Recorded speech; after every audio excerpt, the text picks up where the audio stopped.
प्रश्न नाम के स्वाध्याय में आज का पहला प्रश्न है, कितनी कमाई करना चाहिए। पहले के लोग अपने टारगेट को फिक्स कर लेते थे। दिन के भी टारगेट होते थे, उनके हफ्ते के भी होते थे, महीने के भी होते थे और वर्ष भर के भी होते थे।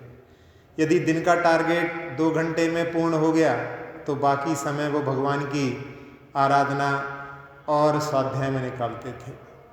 यदि सप्ताह भर का टारगेट 4 दिन में पूर्ण हो गया तो वो आसपास के तीर्थ की वंदना कराते थे। महीने भर का होता था तो और दूर चले जाते थे, और साल भर का टारगेट यदि 6 महीने 8 महीने में हो गया तो शिखर जी की यात्रा पर भी बैलगाड़ी से निकल जाते थे। अब तो अनलिमिटेड कार्य है, इसलिए लोगों के जीवन से शांति गुम हो गई है। एक सुक्ति के अर्थ को देखें अपन तो उसमें आमदनी कैसी होनी चाहिए, तो उसके लिए कहा कि जूतों जैसी आमदनी होनी चाहिए। यदि आमदनी छोटी होती है तो जैसे छोटे जूते काटने लगते हैं, फफोले पड़ जाते हैं, और यदि बड़े हुए तो पैर लड़खड़ाने लगते हैं। तो ज़्यादा धन होने पर भी ऐसी स्थिति बनती है। तो यदि ज़्यादा धन कमाते हैं तो उसके साथ साथ में दान और परोपकार आदि के क्षेत्र में यदि अपन उनका प्रयोग करें तो उसके माध्यम से लड़खड़ाने जैसी स्थिति निर्मित नहीं होगी। इसलिए कमाई का यदि कोई टारगेट बना करके और उससे ज़्यादा अपने दान करने की भावना भी रख करके, अपने यहाँ पर परिग्रह का प्रमाण के भी बारे में बताया जाता है, यदि उस प्रकार से यदि करें तो अपने जीवन में जो खो गई है शांति उसको पुनः प्राप्त किया जा सकता है। अगला प्रश्न है कि सोनागिर सिद्ध क्षेत्र के इतिहास के बारे में प्रथम चक्रवर्ती ने, भरत चक्रवर्ती ने मंदिरों का निर्माण करवाया था, और दूसरे चक्रवर्ती सगर ने इस क्षेत्र की वंदना भी की थी। यहाँ पर मूल नायक चंद्रप्रभ भगवान हैं, और यहाँ 16 बार उनका समोशरण आया था, और उनकी वाणी को सुनकर के 1500 राजाओं के साथ में नंग अनंग कुमार, जो श्रीपुर के राजा अरिंजय के पुत्र थे, उन्होंने दीक्षा ली थी। और इनके नंग अनंग कुमार के प्रभाव से उज्जैनी का राजा श्रीदत्त 2000 राजाओं के साथ में दीक्षित हुआ था। इसकी यात्रा 32 करोड़ क्रोसदो बास का फल देती है, और यहाँ पर 3 बार यात्रा करने पर 1 बार सम्य शिखर की यात्रा के जैसा माना जाता है। यहाँ के क्षेत्रों की, यहाँ के मंदिरों की वंदना राम, सीता, लक्ष्मण ने भी की है, और पांडव भी यहाँ पर वंदना करने के लिए आए थे। पार्श्वनाथ भगवान के समय में करकंडू नाम के राजा हुए हैं, उन्होंने भी इस क्षेत्र की वंदना की है। इस प्रकार से ये सोनागिर सिद्ध क्षेत्र के इतिहास के बारे में संक्षिप्त जानकारी ये है। अगला प्रश्न है कि देवनारकी अपने आगामी भव को जान सकते हैं क्या। देवों में संभव है, क्योंकि देव मर कर के मध्यलोक में उत्पन्न होते हैं। वैसे नारकी भी मध्यलोक में उत्पन्न होते हैं, लेकिन देवों का जो अवधि ज्ञान का क्षेत्र रहता है और काल रहता है वो अधिक होता है। उसके कारण में वो अपने आगामी भव को जान सकते हैं। आप लोगों ने वो कथानक सुनाई है कि यक्षी ने खादिर साल भील को कि ये मेरा पति होगा, लेकिन बाद में वो जाकर के प्रथम स्वर्ग में वैमानिक देव बन गया। तो इससे स्पष्ट है कि वहाँ पर वो अपने अवधि ज्ञान के माध्यम से जान लेते हैं, क्योंकि उनके अवधि ज्ञान का जो क्षेत्र रहता है वो ज़्यादा रहता है। नारकियों में आगामी भव को नहीं जान सकते, क्योंकि नारकियों में अवधि ज्ञान का जो उत्कर्ष क्षेत्र होता है वो मात्र 1 योजन प्रमाण होता है, और यानी 4 कोस। तो मध्य लोक के भी कहाँ पर उत्पन्न होना है उसको भी वो जान नहीं सकते। और समय जो रहता है वो उत्कृष्ट समय उनका मुहूर्त से कुछ कम होता है, समय कम मुहूर्त होता है, इसलिए वो आगे भविष्य में कौन सी पर्याय में उत्पन्न होंगे उसको नहीं जान सकते। इसलिए अपन कह सकते हैं कि देव तो जान सकते हैं, लेकिन उनमें भी, सब देवों में भी अलग अलग जो देव होते हैं उनकी सबकी भी सामर्थ्य अलग अलग होती है। कुछ देव ऐसे भी होते हैं जिनकी सामर्थ्य नहीं होती, लेकिन वो किसी बड़े देव से पूछ करके भी अपने भविष्य को जान सकते हैं।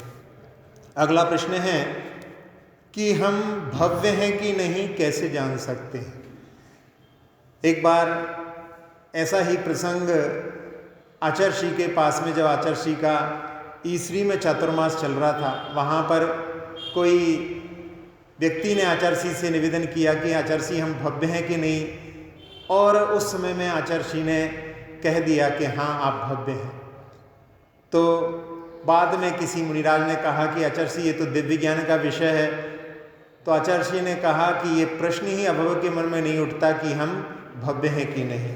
इसलिए हमने कहा यदि अपन आगम के अनुसार देखें तो पद्मनंदी पंचविंशतिका में एक गाथा आती है जिसका अर्थ है कि जिन जीवों ने अपनी आत्मा के कल्याण करने वाली चर्चा को प्रीतिपूर्वक सुना है वे निश्चित ही भव्य होते हैं।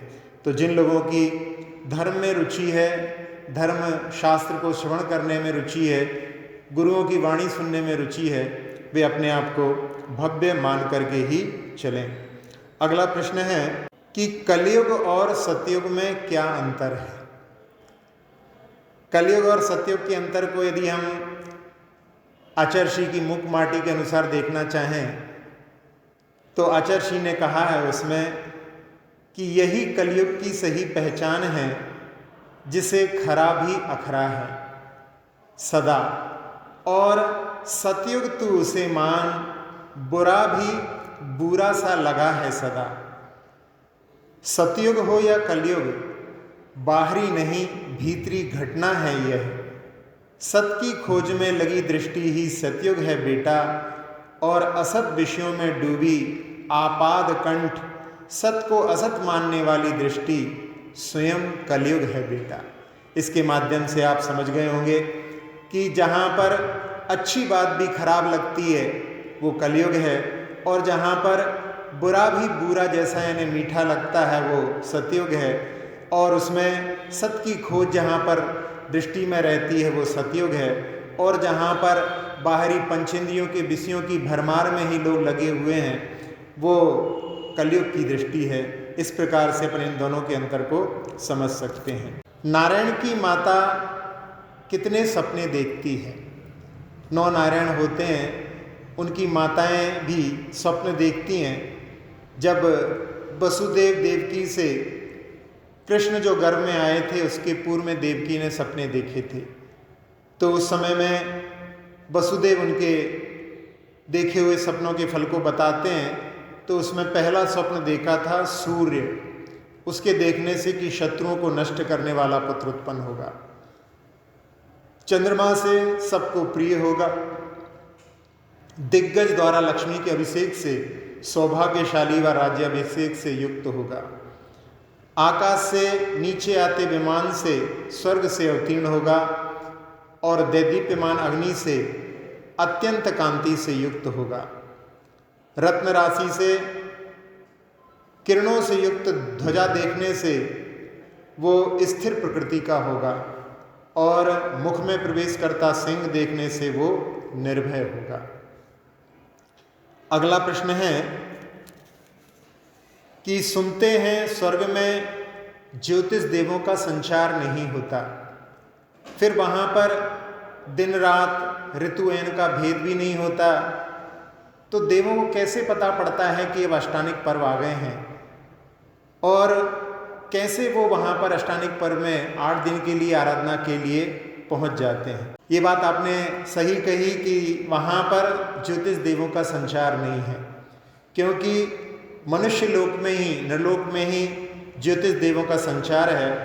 तत्वार सूत्र के 4थे अध्याय में ज्योतिष का सूर्य चंद्र मसो ग्रह नक्षत्र प्रकीर्णक तारकाश्च, और मेरु प्रदक्षिणा नित्य गतियो निर्लोके, ये मेरु की प्रदक्षिणा नित्य करते हैं वो भी निर्लोक यानी मनुष्य लोक में, और तत्कृतः काल विभाग, उसके कारण में काल का विभाग होता है। फिर देवलोक कैसे जानते होंगे, तो आचार्य कुंद स्वामी ने प्रवचन सार में लिखा है देवाय ओहि चक्षु, देवों के अवधि ज्ञान ही चक्षु होते हैं।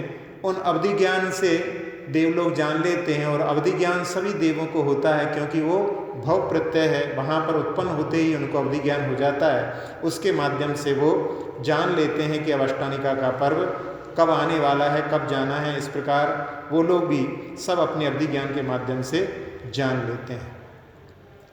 अगला प्रश्न है कि ईर्ष्या क्या है।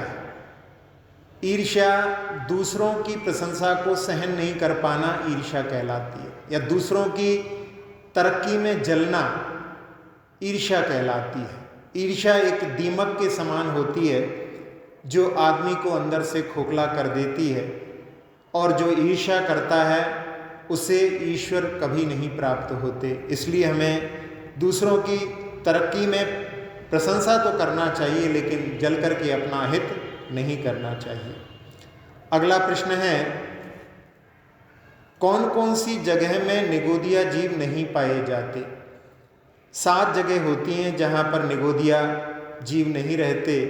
एक केवली भगवान जैसे ही केवल ज्ञान को प्राप्त करते हैं, उसके पूर्व ही सारे उनके निगोदिया शरीर से निकल जाते हैं और उनका शरीर परमोदारिक बन जाता है।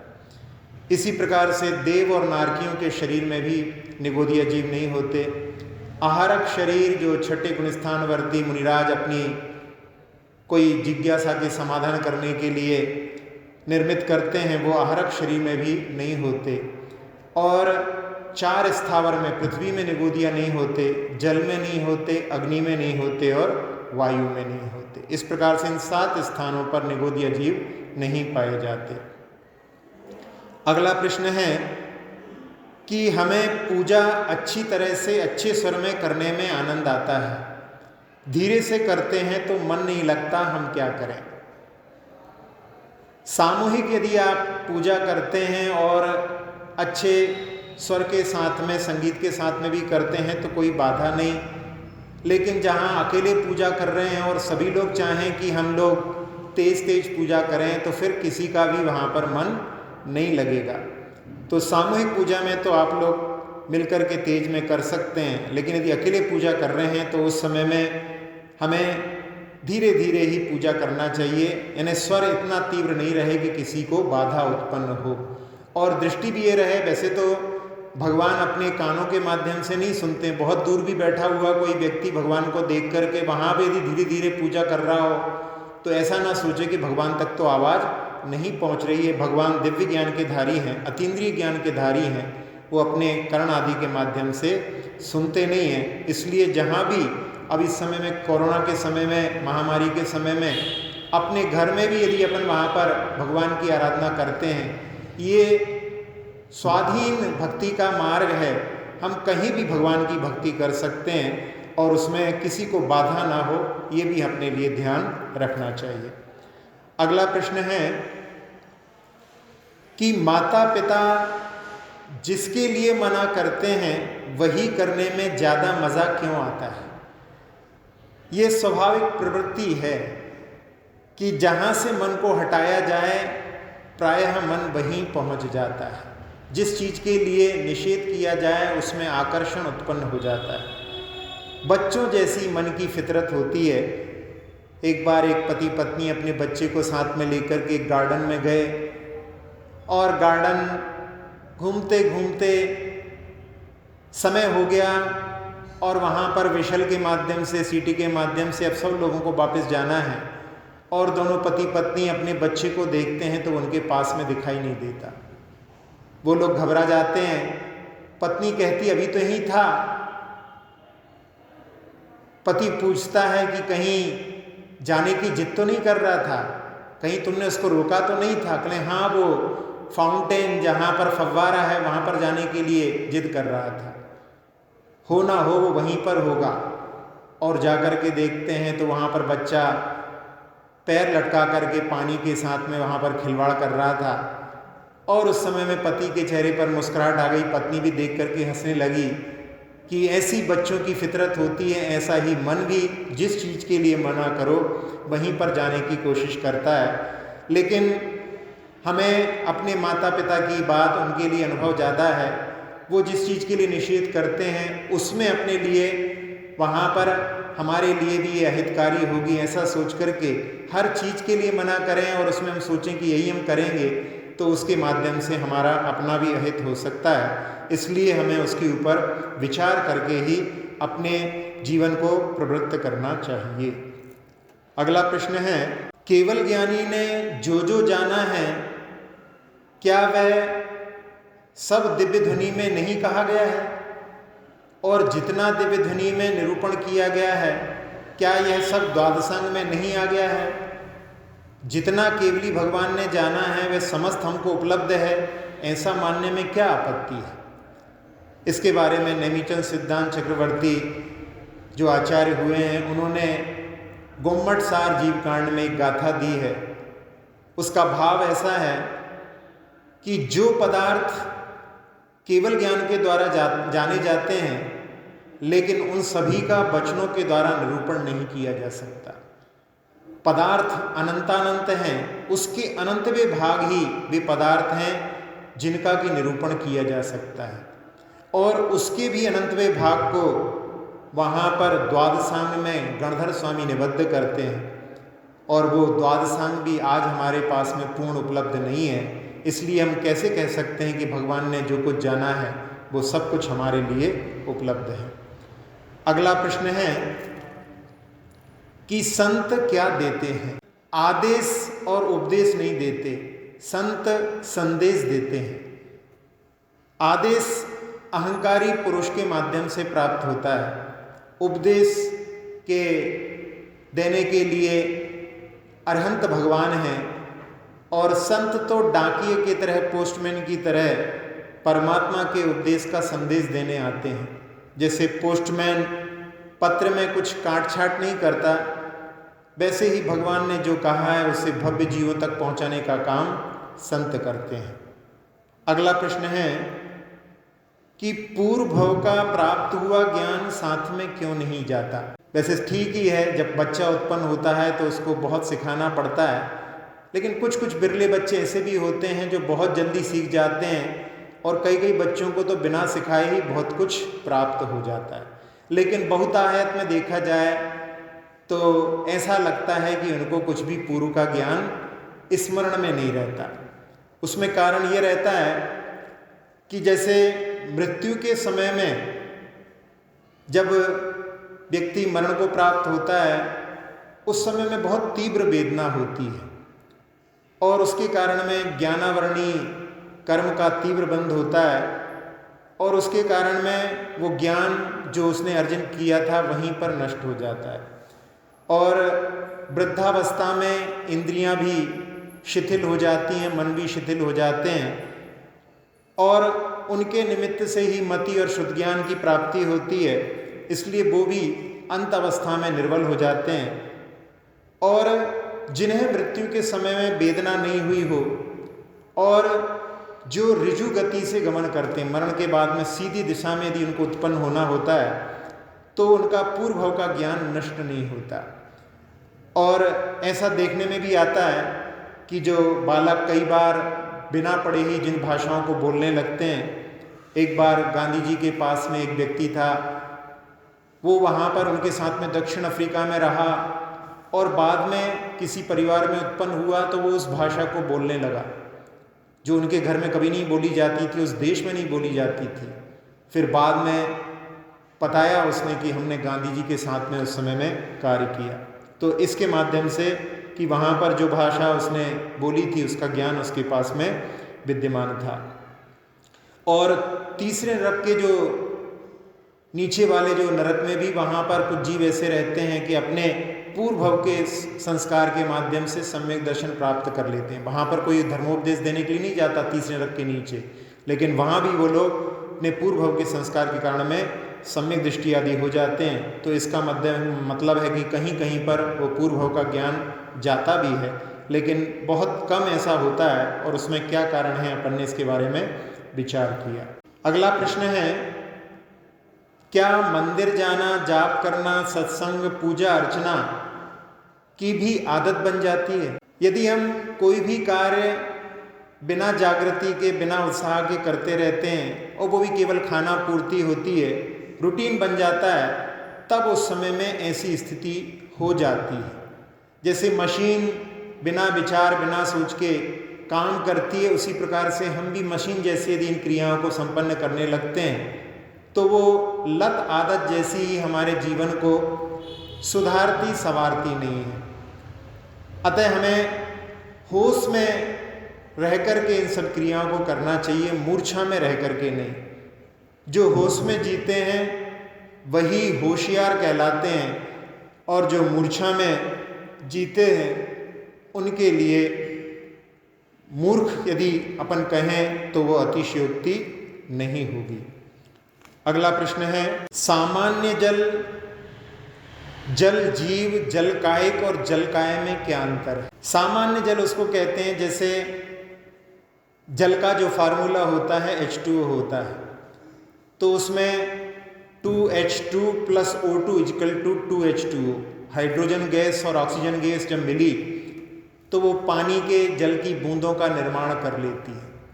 अभी उस बूंदों में वहाँ पर कोई जीव नहीं है, वो वहाँ पर सामान्य जल है, अजीब है, तो ये सामान्य जल हो गया। अब उसमें कोई जीव आकर के जन्म ले ले जो अभी उत्पन्न नहीं हुआ है लेकिन विग्रह गति में है, वो जल जीव कहलाता है। और जब उसमें वो जन्म ले लेता है तब वो जल कायिक हो जाता है, और आप उस जल को छान करके प्रासुक कर लेते हैं, अब उसमें कोई जीव नहीं है, वो जल काय हो जाता है। इसी प्रकार से अपन अन्य भी स्थावर में लगा सकते हैं। जैसे तीली जलाई तो उसमें जो अग्नि उत्पन्न हुई वो सामान्य अग्नि है, अभी उसमें कोई जीव नहीं है, और उसमें उत्पन्न होने के लिए कोई जीव विग्रह गति में है तो वो अग्नि जीव हो गया, और जब उसमें उत्पन्न हो गया तो वो अग्नि कायिक हो गई, और आपने अग्नि को बुझा दिया, अब वो अग्नि काय के रूप में हो गई। अगला प्रश्न है, आदमी संसार से सिद्धशिला की और संन्यास की ओर अभिमुख क्यों नहीं होता? इसका कारण है कि आदमी रूप और रुपये का गुलाम हो गया है। जो रूप और रुपये का गुलाम हो जाता है वह अपने स्वरूप को नहीं जान पाता, और अपने स्वरूप के भान बिना संसार में असार को ही जोड़ने में लगा रहता है। आचार्य ने मुकमाटी में इसके लिए कुछ पंक्तियां लिखी हैं कि चेतन की इस सृजनशीलता का भान किसे है, चेतन की इस द्रवणशीलता का ज्ञान किसे है, इसकी चर्चा भी कौन करता है रुचि से, कौन सुनता है मति से, और इसकी अर्चा के लिए किसके पास समय है।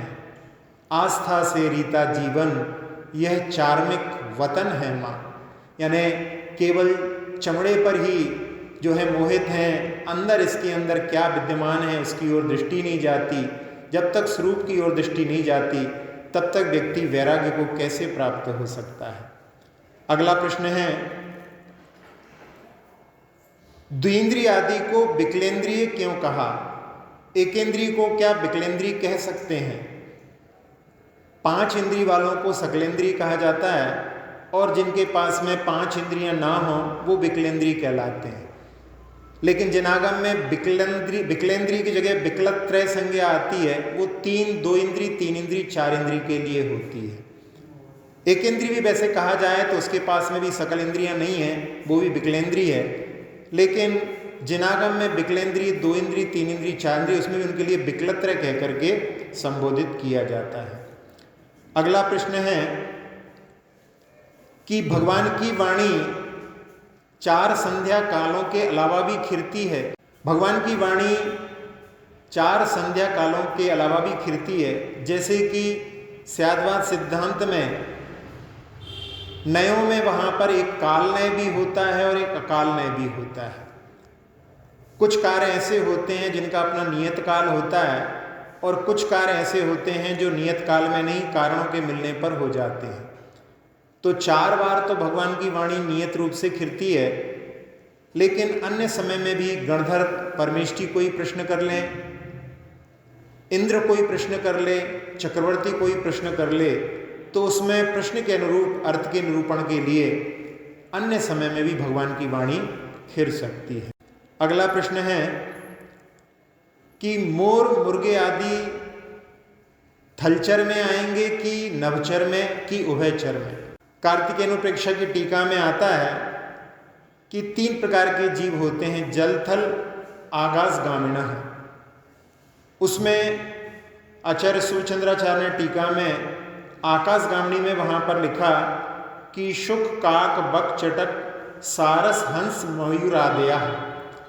तो उसमें तोता है, कौआ है, बगला है, चिड़िया है, सारस है और मयूर है और आदि शब्द दिया है। उसके माध्यम से मयूर मुर्ग भी जो है नवचर में ही आएंगे, क्योंकि उनके पास में भी उड़ने की सामर्थ्य होती है। कि कल पर काम टालना कैसे छोड़ें। कल पे काम छोड़ना, पूजा छोड़ना, साधना छोड़ना, सत्संग टालने वाले कल के इंतजार में ही अपने समय को निकाल देते हैं और उनके हाथ में कुछ भी नहीं आता। और काल आ जाता है लेकिन कल नहीं आता। इसलिए कल करते हुए कहीं ऐसा ना हो कि स्वयं ही टल जाएं काल के माध्यम से। इसलिए अच्छे कार्यों के लिए हमको हमेशा जल्दी समय पर कर लेना चाहिए, टाल मटोल नहीं करना चाहिए, क्योंकि काल के गाल में पड़ने पर व्यक्ति पछताते रह जाते हैं, कल कभी भी नहीं आता। अगला प्रश्न है कि पहले वसुदेव कुटुंबकम कहते थे, अब एक परिवार भी साथ में नहीं रहना चाहता, ऐसा क्यों हुआ। इसके बारे में भी आचार्य श्री की मुखमाटी यदि अपन देखें तो वसुदेव कुटुंबकम यानी पूरी वसुधा ही एक कुटुंब थी। वसुदेव कुटुंबकम इस व्यक्तित्व का दर्शन, स्वाद महसूस इन आँखों को सुलभ नहीं रहा। अब यदि वह सुलभ भी है तो भारत में नहीं, महाभारत में देखो, यानी पूर्व काल में वो शास्त्रों में देखने के लिए मिलता है। भारत में दर्शन स्वार्थ का होता है। हाँ, इतना अवश्य परिवर्तन हुआ है कि वसुदेव कुटुंबकम इसका आधुनिकीकरण हुआ है। वसु यानी धन द्रव्य और धा यानी धारण करना। आज धन ही कुटुंब बन गया है, धन ही मुकुट बन गया है जीवन का। इसलिए वसुदेव कुटुंबकम की जगह पर अब धन ही उनका कुटुंब बन गया है। इसलिए अब एक कुटुंब में भी बहुत सारे भेद हो जाते हैं। अगला प्रश्न है, पंडित रतनचंद जी मुख्तार कौन थे। ये बड़े विद्वान वकील थे। सहारनपुर में इनका जन्म हुआ था। 1901 में इनका जन्म हुआ था और 1980 तक इनका जीवन रहा। ये एक मुकदमे में असली जो पुत्र था उसकी जगह पर जिसने दावा किया था कि हम इनके पुत्र हैं, उसको उन्होंने जिता दिया। जीतने के बाद में भी इनको जब पता पड़ा कि हमने असली पुत्र के विरोध में ये कार्य कर दिया तो उनको अपार कष्ट हुआ और उन्होंने 25 वर्ष की जो उनकी वकालत थी उसको छोड़ दिया। और उस समय में उन्होंने जिनागम की शरण ली, अध्ययन करना प्रारंभ किया। उनको अंग्रेजी और उर्दू तो आती थी लेकिन हिंदी का ज्ञान नहीं था। लेकिन स्वाध्याय के माध्यम से उन्होंने हिंदी, संस्कृत, प्राकृत पर भी बहुत अच्छा अधिकार प्राप्त कर लिया। और उनकी स्मरण शक्ति तो इतनी अच्छी थी कि उन्होंने धवला, जय धवला, महाधवल ये 39 पुस्तकों में 20,000 पृष्ठ पर किस पर लाइन पर क्या लिखा है उनको सब स्मरण था। स्वाध्याय करते थे।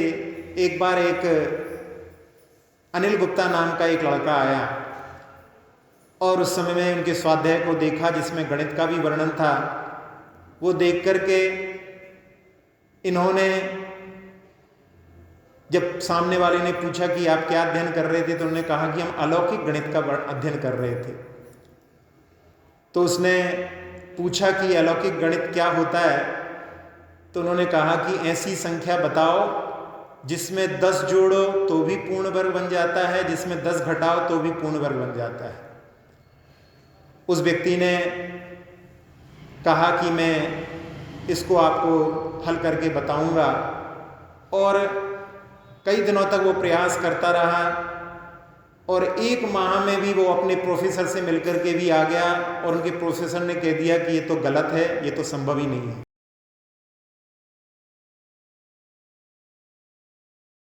और जब वो आया तो उन्होंने कहा कि वो संख्या 26 है, उसमें 10 जोड़ दो तो 36, वो 6 का वर्ग बन जाता है, और ये 10 घटा दो तो 16, वो 4 का वर्ग बन जाता है। तो उसने पूछा किस अलौकिक गणित से आपने इसको बनाया है? तो उन्होंने कहा इसके लिए तुमको अध्ययन करना पड़ेगा। वो उनके पास में अध्ययन करने लगा। धीरे धीरे अध्ययन करते करते उस व्यक्ति ने पूरे जैन धर्म की क्रियाओं को अपने जीवन में अपना लिया, और जो अन्य मिथ्या की क्रियाएं थी, पिंडदान आदि, उन सबका उसने तिलांजलि दे दी। इस प्रकार से उन्होंने कई लोगों के जीवन में धर्म के संस्कार दिए। एक बार वो मंदिर से पूजा करके निकल रहे थे, और उस समय में श्वेतांबर साधु वहाँ पर उनके पास में आ गए और उनसे कहने लगे कि हमने देखा है कि आपके दिगंबर शास्त्रों में स्त्री मुक्ति के बारे में मिलता है। तो उन्होंने कहा कि सिद्धांत ग्रंथों में आप कहीं भी बताएं कहाँ पर वर्णन आया है, बल्कि आपके ही ग्रंथों में स्त्री मुक्ति के लिए निषेध आया है। तो उन्होंने पूछा कहाँ पर आया है? तो उन्होंने कहा कि अभी हम ला करके दिखाते हैं। और उन्होंने वहाँ पर प्राकृत का उनका एक पंच संग्रह है, उसको ला करके वहाँ पर जब दिखाया, तो उस समय में वो कहने लगे कि ये आपके पास में कहाँ से आ गया? तो उन्होंने कहा ये कहीं से भी आ गया, उससे कोई मतलब नहीं है। और उन्होंने प्रकरण खोल करके दिखा दिया कि अंतिम 3 संगनन होते हैं, और 13वें गुण स्थान में वहाँ पर पहले संगनन में ही वो केवल ज्ञान का उदय होता है। तब उस समय में उन लोगों ने स्वीकार किया, कहा कि ये वास्तव में ये हमारी मिथ्या धारणा है, मिथ्या बात है कि मुक्ति हो सकती है स्त्रियों के लिए, और साथ साथ में मल्ली कुमारी जो कहते हैं वो भी हम लोग गलत कहते हैं। इस प्रकार से उन्होंने उनके लिए भी मार्ग बताया। उन्होंने अपने जीवन में कई संघों में जाकर के अध्यापन का कार्य भी किया, और बड़े अपने जीवन को उन्होंने बहुत अच्छी तरह से, जिसमें कह सकते हैं आदर्श गृहस्थ के रूप में, उन्होंने अपने जीवन का अंत समय तक अच्छी तरह से पालन किया। एक बार उनके घर की क्षति हो गई, बाढ़ में उनका घर ध्वस्त हो गया, और उस समय में किसी ने उनको पत्र लिख करके पूछा कि सांत्वना के लिए कि भाई आपके घर में ऐसी परेशानी आ गई, हमको सुन करके बड़ा दुख हुआ, सहानुभूति है। तो उस समय में उन्होंने पत्र के माध्यम से कहा कि परिग्रह पाप होता है, उसकी क्षति में वहाँ पर दुख की कैसी बात है। इस प्रकार की धारणा उनके मन में थी। तो ऐसे, और उनसे जब पूछते थे कि आपने हिंदी का ज्ञान नहीं था, संस्कृत का ज्ञान नहीं था, तो आपने ऐसे ज्ञान को कैसे प्राप्त कर लिया? तो उन्होंने कहा उस समय में कि भगवान की भक्ति से किस ज्ञान की प्राप्ति नहीं हो सकती है। भगवान जो केवल ज्ञान के धारी हैं, उनकी शरण में जो आता है उसके लिए अवश्य विशिष्ट ज्ञान की प्राप्ति होती है।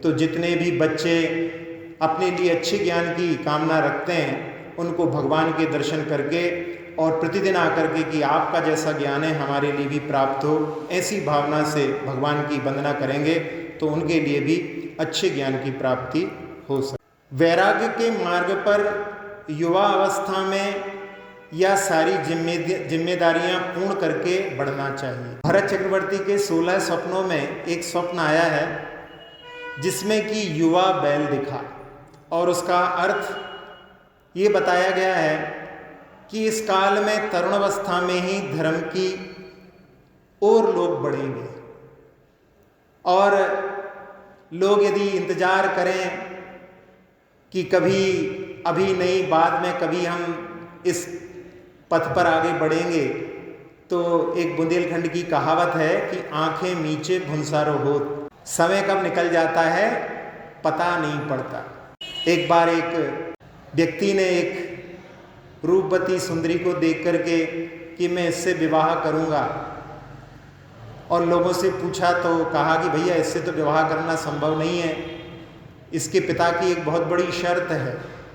कहले मैं हर शर्त को पूरा करने के लिए तैयार हूँ, जाकर के मिलता है उस सुंदरी के पिता से। वो कहता है कि हमारे यहाँ पर 3 बैल हैं, एक एक को मैं क्रम से छोड़ूंगा और उनकी पूंछ पकड़ने में यदि तुम समर्थ हो जाओ तो मैं अपनी पुत्री को तुम्हारे साथ में विवाह कर दूंगा, यदि नहीं कर पाए तो फिर हमेशा के लिए भूल जाना। उसको तो विवाह करने की ललक थी और वो खड़ा हो गया। पहला जब बैल छोड़ा गया, जो कि इतने फुर्ती से दौड़ रहा था, बड़े बड़े सींग थे उसके, उसको देख करके उसको लगा कि यदि इसके पास भी मैं पहुंचा तो मैं घायल हो जाऊंगा। मन में सोचता है कि अभी 2 बैल और हैं, उनको मैं पकड़ लूंगा। पहला चला गया, जब दूसरे को छोड़ा तो दूसरा और बड़ा था, जिसकी आंखें लाल लाल उसको दिखाई दे रही थीं, नथुने फूल रहे थे। और उसको देख करके भी उसने सोचा कि इसके भी पास जाने से मेरे प्राण जा सकते हैं। उसने सोचा भी एक और बाकी है। जब तीसरे बैल को छोड़ा गया, जो बिल्कुल धीरे धीरे आगे बढ़ रहा था, उसको देख करके उसको हर्ष आ गया कि अब तो मैं इसकी पूंछ पकड़ लूँगा और ये सुंदरी मेरी हो जाएगी। लेकिन जब वो बैल आगे बढ़ते बढ़ते धीरे धीरे उसके पास में पहुंचा तो देखा उसकी पूंछ ही नहीं थी। समझ में आ गया होगा आप लोगों के लिए कि वो वृद्धावस्था में जहाँ पर कुछ करने लायक स्थिति नहीं रह जाती है, उस समय में यदि लोग सोचते हैं कि हम धर्म करेंगे तो वो केवल एक हमारी कल्पना ही है। वास्तव में धर्म के लिए आगे भविष्य के लिए इंतजार करना, कई बार लोग सोचते हैं कि थोड़े दिनों के बाद में अनुकूलता मिलेगी, लेकिन जब वहाँ पर पहुँचते हैं तो और कुछ थोड़े दिनों बाद प्रतिकूलता नज़र आती है। ये तो वैसे ही होता है जैसे मृग मरीचिका होती है। गर्मियों के समय में सड़क पर चलते चलते ऐसा लगता है कि 4-6 खंबे के बाद में पानी दिखाई दे रहा है, और आगे 2-3 खंबे आगे बढ़ते हैं तो वो पानी भी 4-6 खंबे और आगे बढ़ता जाता है। बस ऐसी स्थिति होती है। इसलिए धर्म के मार्ग के लिए विलंब या इंतजार करना श्रेयस्कर नहीं। अगला प्रश्न है कि मानसिक तनाव को दूर करने के लिए क्या क्या करना चाहिए। यदि व्यक्ति के लिए मानसिक तनाव हो, जिसको डिप्रेशन भी बोलते हैं, उससे दूर करने के लिए अपने आप को व्यस्त रखना चाहिए। जो लोग व्यस्त रहते हैं वो स्वस्थ रहते हैं। कहा भी जाता है इंग्लिश में कि empty mind is devils workshop, खाली दिमाग शैतान का घर होता है। इसलिए अपने मन को अच्छे कार्यों में लगाना चाहिए। एक लेखन के बारे में भी यदि आप लिखते हैं तो उससे भी अपना मन जो है स्वस्थ हो जाता है। इसी प्रकार से बागवानी के माध्यम से भी अपने मन को स्वस्थता प्राप्त कराई जा सकती है, योगासन के माध्यम से, संगीत के माध्यम से भी, और गाय की सेवा करके भी अपने मन को स्वस्थ बनाया जा सकता है। सुबह सुबह टहलना, कोई सुडोकू आदि ऐसी पजल्स होती हैं, उनके माध्यम से भी अपने मन को व्यस्त रखा जा सकता है। और परोपकार के कार्य में संलग्न होकर के, कहीं पर गौशालाएं रहती हैं वहाँ पर कार्य करके, डीप ब्रीदिंग के माध्यम से भी तनाव को मुक्त करने का कार्य कर सकते हैं। अच्छी गहरी सांस लें और धीरे धीरे छोड़ें, इसके माध्यम से भी अपन तनाव से मुक्ति को प्राप्त कर सकते हैं। इस प्रकार से अपने आप को व्यस्त रख करके जो मानसिक तनाव रहता है उससे अपने को बचा सकते हैं। अब थोड़ी देर के लिए अपन ध्यान करें।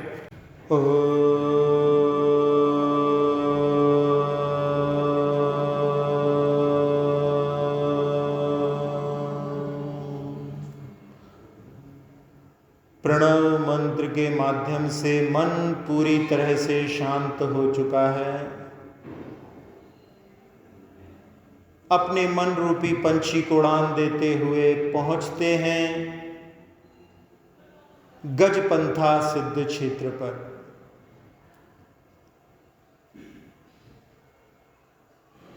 ये सिद्ध क्षेत्र नासिक नगर के समीप है।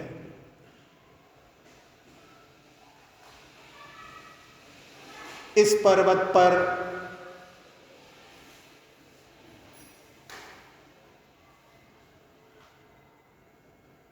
राम बलभद्र को छोड़ करके, और जो बलभद्र स्वर्ग हैं उनको छोड़ करके बाकी सारे बलभद्र इस पर्वत से मुक्ति को प्राप्त हुए हैं।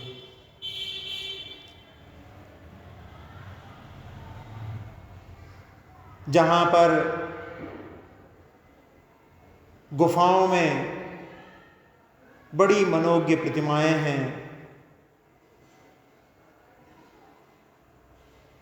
उन सब की ऊर्जा को अपनी ओर आह्वान करने के लिए जिन सिद्धों ने यहाँ से मुक्ति प्राप्त की है, उन सब की ऊर्जा को प्राप्त करने के लिए अपन सभी एक बार ओम का नाद करेंगे।